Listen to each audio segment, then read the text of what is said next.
Hey guys, welcome to lesson 2.1, where we talk about scatterplots. So the basics of scatterplots, they are two-dimensional graphs. Two-dimensional, so you've got the explanatory variable or the x variable and the response variable or the y variable.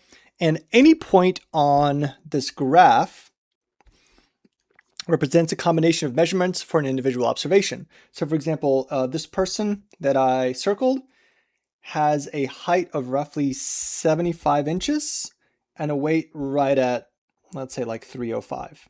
So this point represents a x and a y coordinate, which in this case is a height and a weight.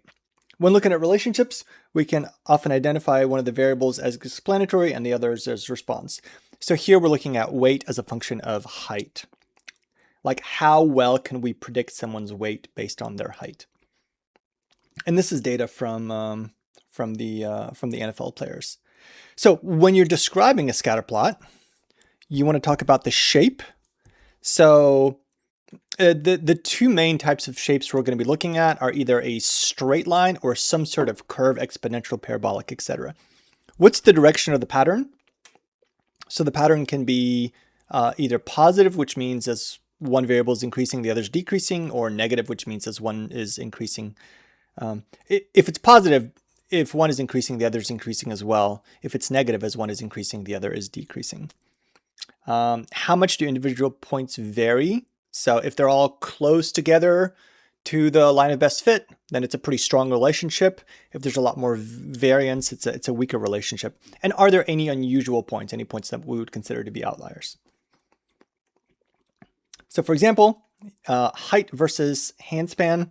The table below displays the first 12 observations of a data set that includes the heights and fully stretched handspan of 167 college students. So this just displays 12 of them.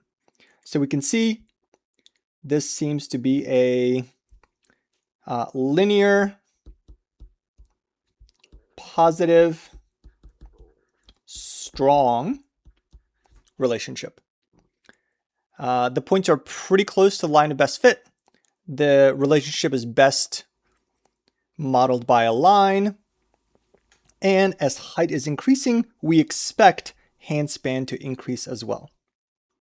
Now, it's not always the case. Sometimes here, like if you look at these two people, this one is taller, but has a shorter handspan. So we're just looking at the general pattern. Now here's the data from all 167 people, and I mean, same idea. It is a positive linear relationship, and we'll talk about this, like how to quantify strength later.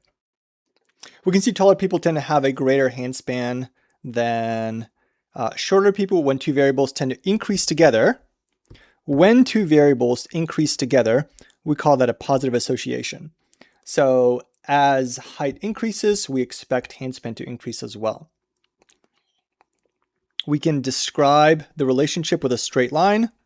We mentioned that earlier. This is a good relationship to graph with a straight line. And in other words, the handspan and height measurements might have a linear relationship, which is a relationship that's best modeled by a straight line.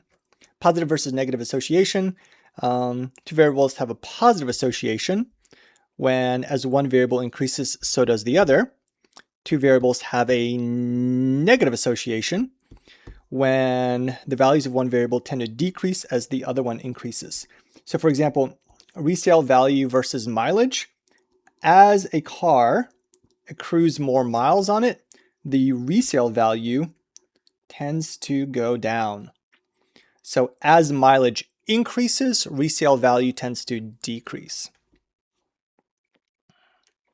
There's also nonlinear patterns. We call them curvilinear or nonlinear. One example of that is the relationship between speed, as denoted by miles per hour, and fuel efficiency. So fuel efficiency tends to increase to about 45 and 50 miles per hour, where it peaks near 34 to 35 miles per gallon. This is for a specific car. For something like a Hummer, it's going to be much lower. But after that, it tends to decrease. Because the pattern reverses direction, the relationship cannot be described as positive or negative, and a straight line would not summarize the data well. So this is a relationship that would be best modeled by a quadratic. If you try to model it with a straight line, you'd get something like this, which would be not a good fit for that model. Outliers, when we consider two variables, an outlier is a data point that has an unusual combination of data values. So here is kind of what we would expect. So here we have height and foot length for women, and you have 3 points which don't really fit that pattern. And those are points that are worth investigating. So for this specific case, looks like there was an error in students entering the data, and it said the woman who appears to be 74 inches tall is actually 64 inches tall. So this person should have had a point right here, which would fit the data. And the women with heights of 55 and 57 inches should have had 65